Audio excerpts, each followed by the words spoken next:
They say life begins at the end of your comfort zone. On the other hand, most of us live in a comfort-driven society. The story of Cuba is one that fascinates me. So close in proximity, yet immensely different in almost every aspect. There's no consumerism, no tablets and smartphones to entertain children. Nobody really has a car to help them get around or even a steady job to give them the comfort of even knowing that they're going to have the things they need to take care of their family and themselves. You must think this is sad, but it's not the message I'm trying to portray. I want to inspire. It's that even with all these inconveniences, the Cuban spirit still remains resilient and full of pride. Everybody has a bubble. Our mind, emotions, and habits create this daily routine for our lives that keep us within this comfort zone. We like to do what is familiar because we like to feel safe and secure. In fact, it's instinct because change means uncertainty, and uncertainty could possibly mean danger. To be very discreet here, it is super illegal for American to have Cuban housing. It's going to be your new neighborhood. It's part of the project. You gotta play the part and immerse yourself. It's very important we don't get caught doing this. You really need to get out there and take on new experiences. At my old job back in the US, complaining is something I hear on a day-to-day basis. Yet that's not the case in Cuba. And that right there was one of my main focuses of this project. You can work with this. I wanted to share this information in an authentic, simple way, without getting political, and mind you, on an extremely low budget, with absolutely zero experience in filming, film production, or editing. I decided to break my lease, leave my job, and throw myself deep in something I have never experienced before. To live life on the opposite spectrum.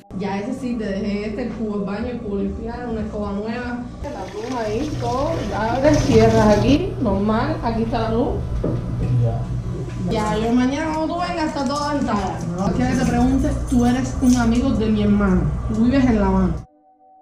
No, hijo, no. Mi contador, de 5. Y este es el premio. Como cualquier cosa que se te dispare. I was able to secure an apartment for a monthly rate of 50 coupe in a ghetto in Cienfuegos. The only catch was that I had to keep a low profile, no visible cameras or anything flashy. If I wanted to film, I had to be discreet to not draw any attention to myself. The last thing I want is to be paid a visit by Cuban police or military personnel. Before I can move my bags from my friend's house to my new place, I need to pay the landlord. But first, I need to buy Cuban currency because American bills are worthless here. Since the official currency exchange locations charge an absurd rate of about 13% or higher, I prefer to change on the black market. I usually get a rate of about 5%. The extra 8% definitely goes a long way here. I just exchanged $1,000 and received 950 coupe, which should last me quite some time. I just have to change some money into pesos or moneda nacional, which is the other of the two currencies. This national currency is needed to buy food from the bodegas, as well as food from vendors on the street, such as el panadero or the bread man. After I pay this lady her money, I can finally move in my bags and start to get settled.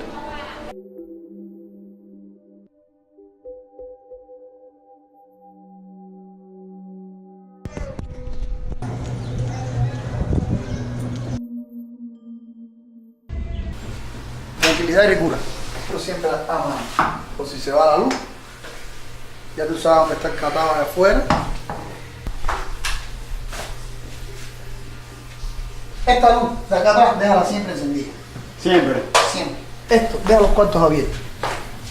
Siempre déjalo abierto. ¿Por qué? Porque es una norma de seguridad. Tú estás viendo lo que hay ahí, ¿entiendes? Hay hoteles cubanos que tienen menos condiciones que esto. ¿Sí? Sí.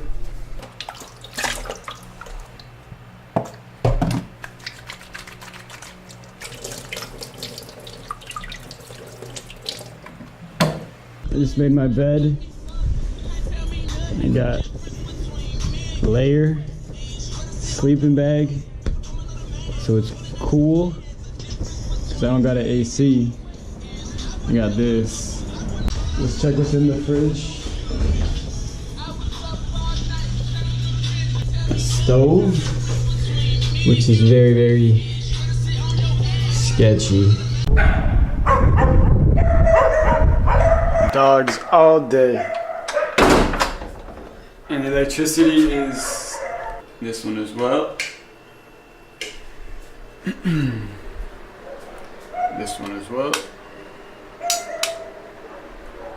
So basically I got my bathroom light on point. I got my reading light.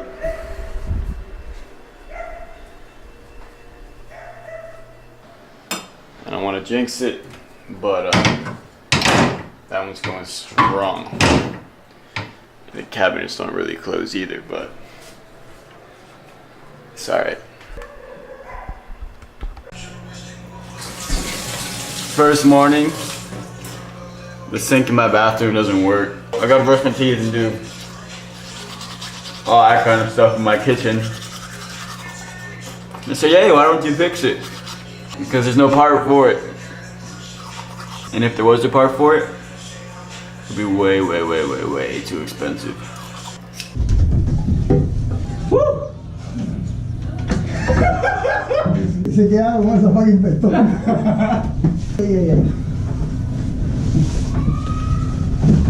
Touching it. Creo que este lado está peor.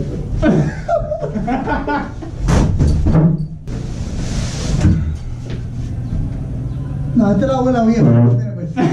This smells like a dead man. Dead old guy. So, Vamos a Charlie. vamos a quemarlo. So. Sí. Ah, a ver, lo hubieras votado, ¿eh?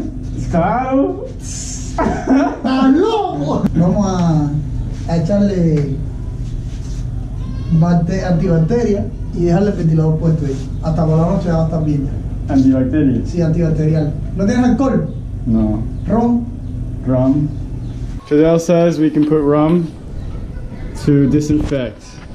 I'm down with that. Anything that'll help. Ya. ¡Ah! ¡Tumba la tapa! And this fell by itself. Se cayó solo. Sí. Brandon, Me asustó. ¿Qué tú estás haciendo aquí, eh? Menos mal que no se rompió. Sí. Tienes que cuidar, no sabes que esto vale dinero con pinga aquí en Cuba. Esta cosa vieja. Un espejo. Ah, no. No hay. Alright, I was just shocked. My freaking tape is in the middle of me getting electrocuted. Again. Ooh! Check out these beans. I think this is rubber. This is for sure rubber. I don't know what that is, but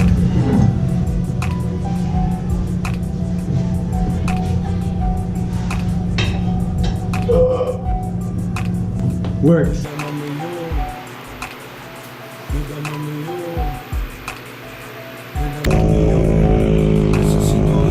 Alright, we gotta fill the tanks. If not, I ain't taking a shower tonight.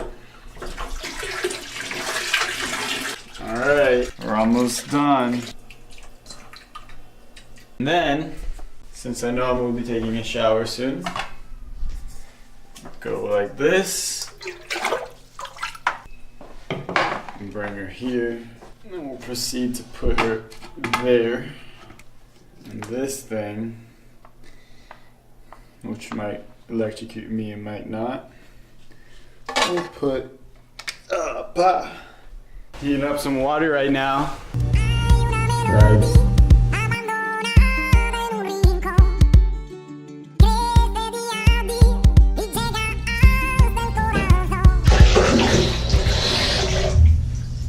Alright. Hopefully this warmed it up. Ah, nice.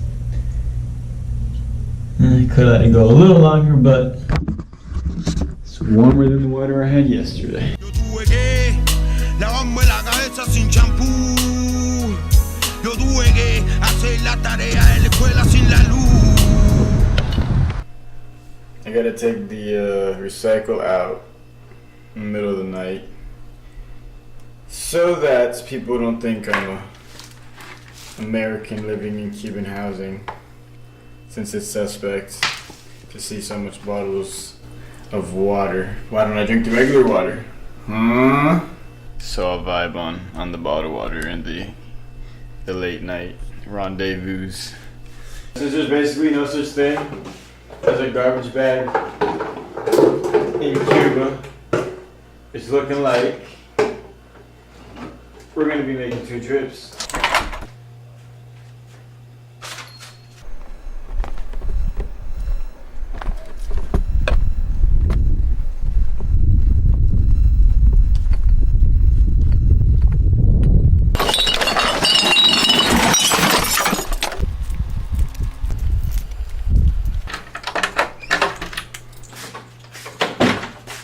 I'm very, very thirsty. It is 3 in the morning.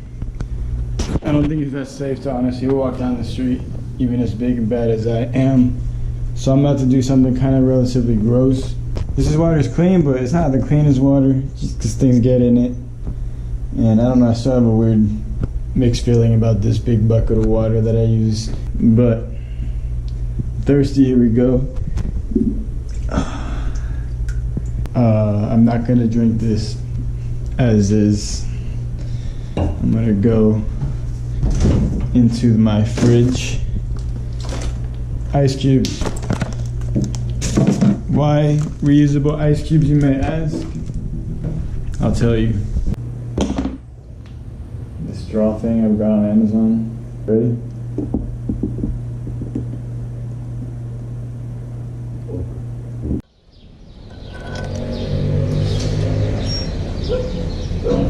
I almost gave myself away because he was like 520, and I gave him a 10 coup. He's like, no, it was pesos. He looked at me funny. He was like, oh, my bad, I just woke up. But here it is. That's it. They knocked on my door, you saw, and they said that they're going to fumigate. Just 5 minutes notice to cover up food. I don't really have much, probably all the food I have in my house. They're doing it mainly for mosquitoes to kind of try to control that situation. Voy a hablarte fuerte y claro.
That looked brutal. It is now 2:29. Let's see if I can go find him. No hace falta oscuridad para no ver la luz, ni una herida abierta para hoy correr el bus. No hay que ser Jesús para sentirte en una cruz y una banda de profesionales para tocar un blues. No hace falta un gris para que se nuble el cielo, tampoco un terremoto para que se abra la tierra. No hace falta madrugada.